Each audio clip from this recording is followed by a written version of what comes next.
மதுரையில் குடியரசு துணைத் தலைவர் சி.பி. ராதாகிருஷ்ணனை முதலமைச்சர் மு.க.ஸ்டாலின் சந்தித்தார்.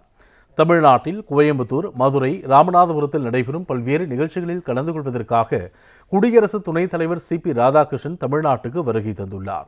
குடியரசு துணைத் தலைவராக பொறுப்பேற்ற பின் தமிழ்நாட்டுக்கு அவர் முதன்முறையாக வந்துள்ளார்.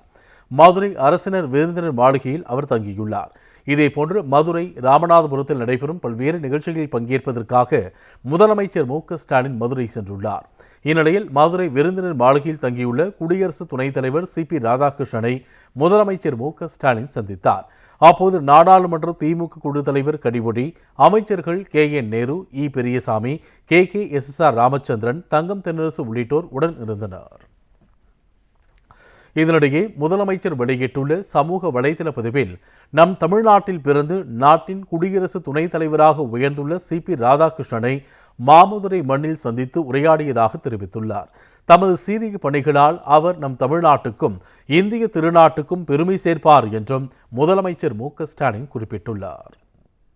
மதுரையில் குடியரசு துணைத் தலைவர் சி.பி. ராதாகிருஷ்ணனை முதலமைச்சர் மு.க.ஸ்டாலின் சந்தித்தார். தமிழ்நாட்டில் கோயம்புத்தூர், மதுரை, ராமநாதபுரத்தில் நடைபெறும் பல்வேறு நிகழ்ச்சிகளில் கலந்து கொள்வதற்காக குடியரசு துணைத் தலைவர் சி.பி. ராதாகிருஷ்ணன் தமிழ்நாட்டுக்கு வருகை தந்துள்ளார். குடியரசு துணைத் தலைவராக பொறுப்பேற்ற பின் தமிழ்நாட்டுக்கு அவர் முதன்முறையாக வந்துள்ளார். மதுரை அரசினர் விருந்தினர் மாளிகையில் அவர் தங்கியுள்ளார். இதேபோன்று மதுரை, ராமநாதபுரத்தில் நடைபெறும் பல்வேறு நிகழ்ச்சிகளில் பங்கேற்பதற்காக முதலமைச்சர் மு.க.ஸ்டாலின் மதுரை சென்றுள்ளார். இந்நிலையில் மதுரை விருந்தினர் மாளிகையில் தங்கியுள்ள குடியரசு துணைத் தலைவர் சி.பி. ராதாகிருஷ்ணனை முதலமைச்சர் மு.க.ஸ்டாலின் சந்தித்தார். அப்போது நாடாளுமன்ற திமுக குழு தலைவர் கனிமொழி, அமைச்சர்கள் கே.என். நேரு, இ. பெரியசாமி, கே.எஸ்.ஆர். ராமச்சந்திரன், தங்கம் தென்னரசு உள்ளிட்டோர் உடன் இருந்தனர்.